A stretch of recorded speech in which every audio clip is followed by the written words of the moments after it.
The senator from Oklahoma.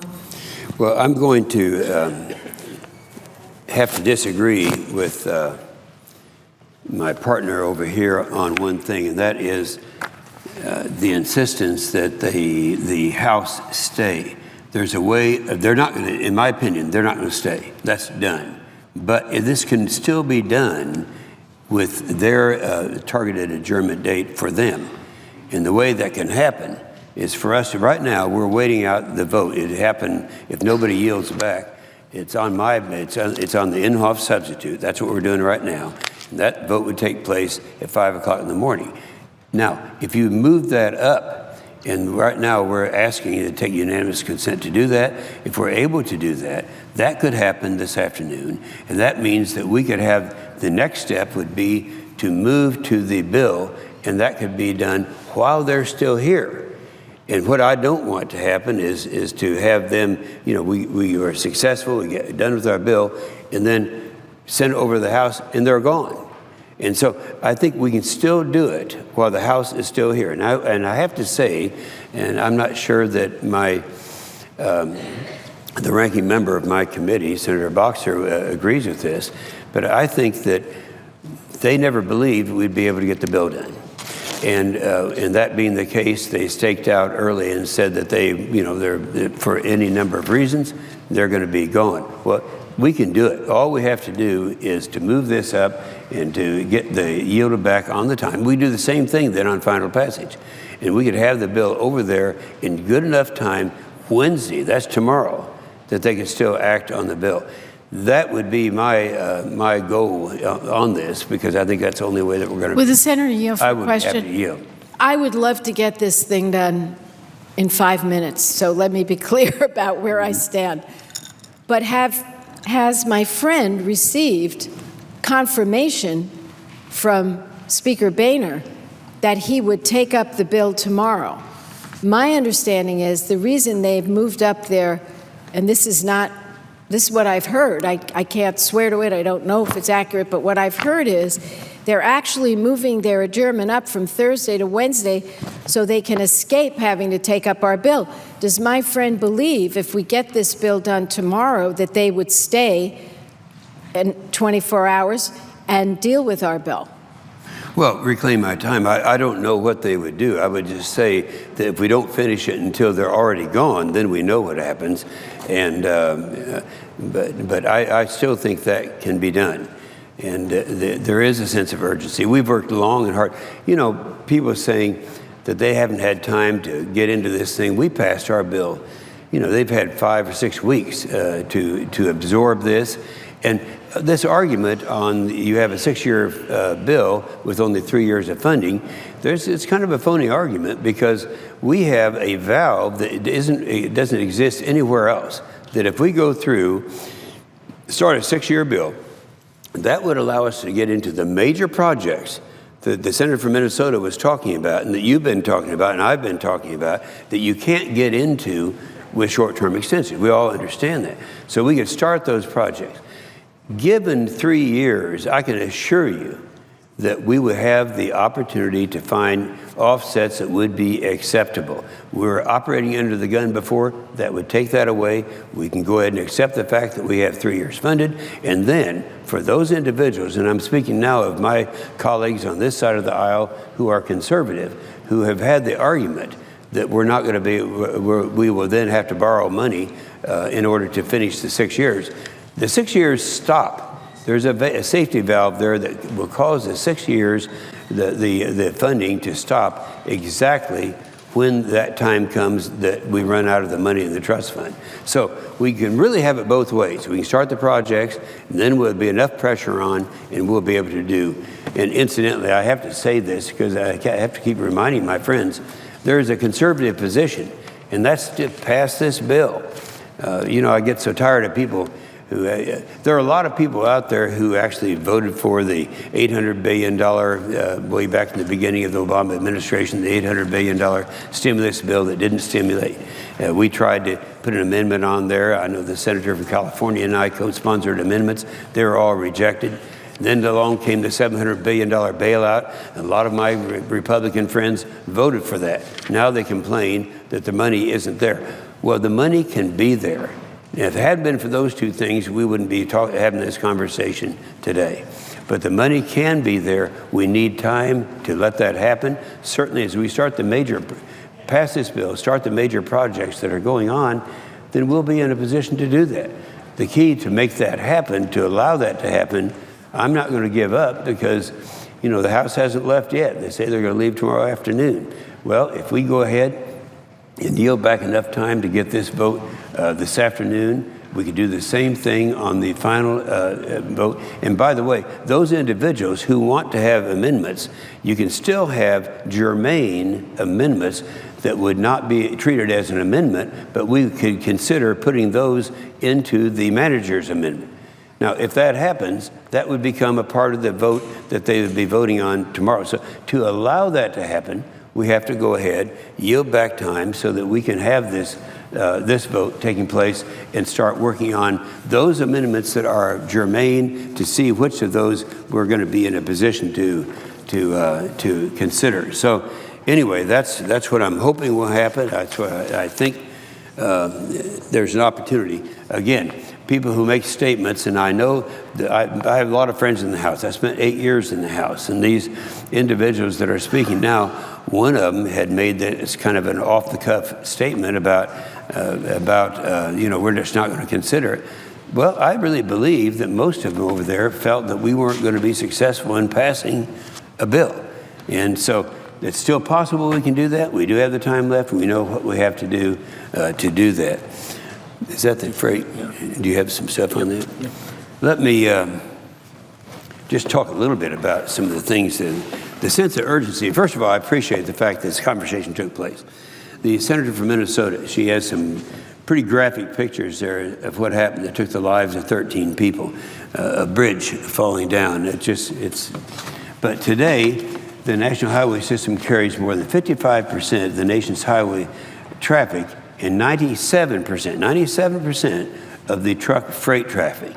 Now, we've never had a freight provision in these. This is my sixth bill that I've worked on, and actually going all the way back to the House days. But we've never had a freight provision to take care of this problem.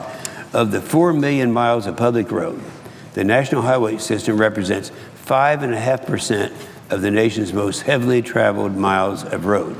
Americans depend on a well-maintained national highway system and that provides critical connections between urban and rural communities. The American businesses pay an estimated $27 billion a year in extra freight transportation costs due to the poor condition of the public roads. Look at it. Look at that. How many lanes are there on this one? There's 6 lanes. All of them stopped. Now, what's happened when they stop? The engines keep going. The air is polluted. Gasoline costs a lot of money, and the freight can't go through. Well, that's why we have this. Now, recognizing that it's a foundation of the nation's economy and the key to the nation's ability to compete in the global economy, it's essential that we focus efforts to improve freight movement on the national highway system. Now, incidentally, if we don't pass this bill and if we go back to extensions, that ain't going to happen. Just not going to, it can't happen. And I always have to pause to remind my conservative friends, and I can say this because I've had the ranking of the most conservative member probably more than anybody else has, that the Constitution tells us what we're supposed to be doing here.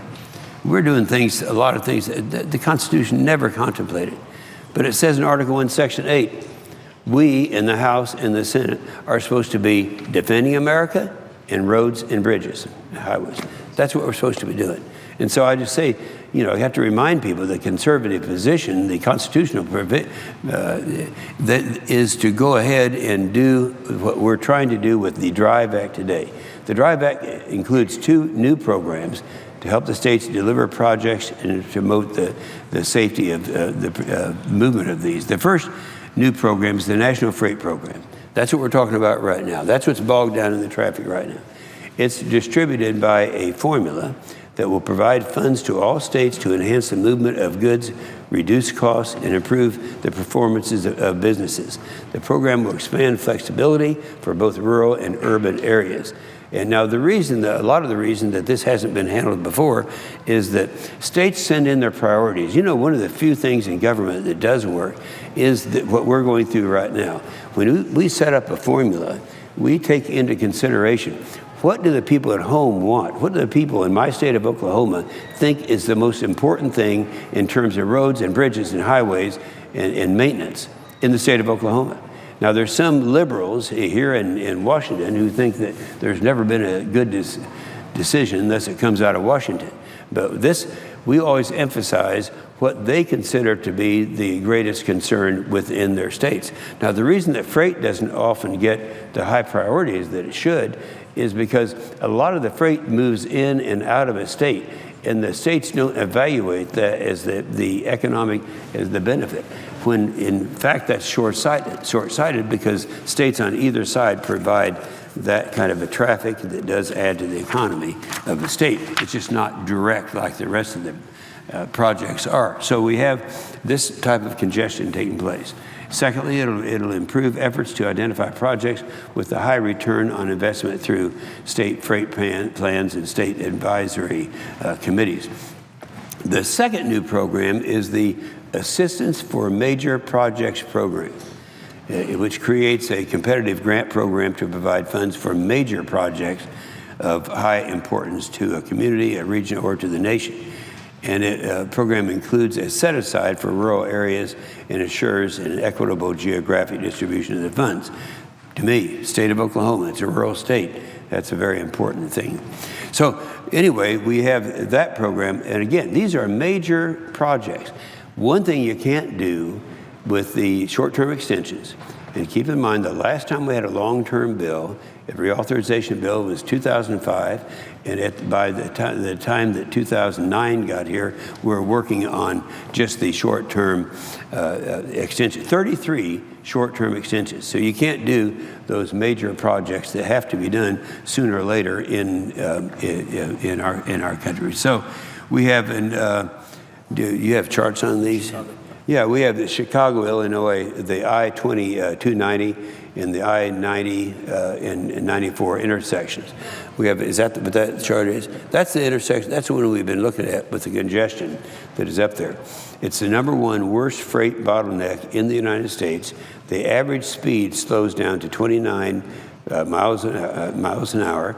Morning and evening rush hour speeds have been known to drop below 20 miles an hour. It carries about 300,000 vehicles a day. That's the Chicago I-29. Houston, Texas. The I-45 at the U.S. and certainly the occupier of the chair is fully aware, and I'm sure has been bogged down in traffic many times on the Texas I-45 at US 59 exchange. Houston, Texas is the home of 5 of the top 20 freight bottlenecks in the nation. Texas is home of 9 of the top 25 freight bottlenecks. Freight bottlenecks cost freight industry in Texas $671 million annually and 8.8 million hours of delay. And here's where we're looking at Houston. And happens that I was stopped there going through there one time. That's why I always fly down to South Texas instead of drive, to avoid that. So the I-45 at the intersection is ranked the 3rd by congestion index, the 3rd in the nation. It is the same I-45 at the 610 north is ranked 15. So the average speed slowed down to 39 miles an hour, and there they are out there wasting valuable time. Fort Lee, New Jersey. The I-95 that you're looking at right now connects Fort Lee, New Jersey to New York City. It's the 2nd worst freight bottleneck by congestion index in the nation. Average speed slowed to 29 miles an hour. Rush hour speeds in the morning and evening slow down to about 15 miles an hour. The nearby I-95 Cross Bronx Expressway is the most congested corridor in the country. By the way, that's one that anyone from here in Washington going up to any place along the coast, Connecticut on up north, they have to go through that. And I've had to do that. I had occasion just the other day to give a kind of a commencement talk up at Coast Guard Academy.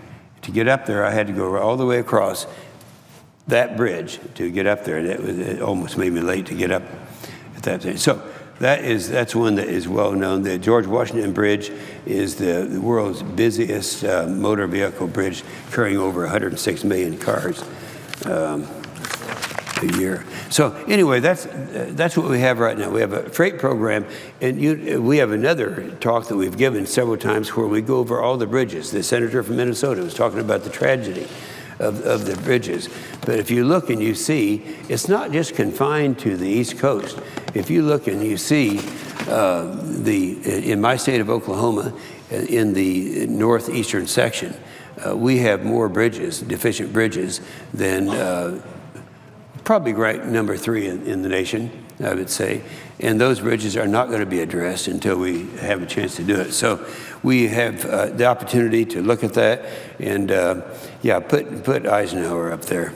It's right there. I always like this because in going back and looking at, I think a lot of the people in this, in addition to my chairmanship of the Environment Public Works Committee, I've been ranking member of the Senate Armed Services Committee. I think it's deplorable what this President Obama has done to our military. I call it the disarming of America. And yet the guy who started this whole thing, I don't think even the chair is aware of the fact that the reason that Eisenhower started this national thing way back in 1956 was for defense, to defend our nation. He said, as it is right now, we don't have any type of a system where you can take goods and services and move them across to either coast to be sent out in the defense of this country. And his actual quote, which I can't read from here, but he talked about his major reason for starting this system was for defending America. So I'm hoping, anyway, this is what can happen. Right now, we are in the middle of not doing anything, not getting anything done, but it's a 30-hour delay. If we just move that up so that instead of voting on that at 5 o'clock in the morning, that we could vote on it this afternoon, which would be just as easy to do, and I'm going to be asking unanimous consent that we're able to do that, then we could move on and do the same thing as we move toward the bill. Now, if that happens, those individuals, and I would hope that the staff is listening to this, those who have germane amendments, we can't take up amendments after the passage. This is going to pass. We know it's going to pass. But is it going to pass this afternoon, or is it going to pass tomorrow morning? And then we wouldn't be in a position to do anything until the House already adjourned. Now, if this happens, if they'll bring amendments down, we'll consider germane amendments, and we still have the manager's amendment that we'll be able to put these in, and we will consider these.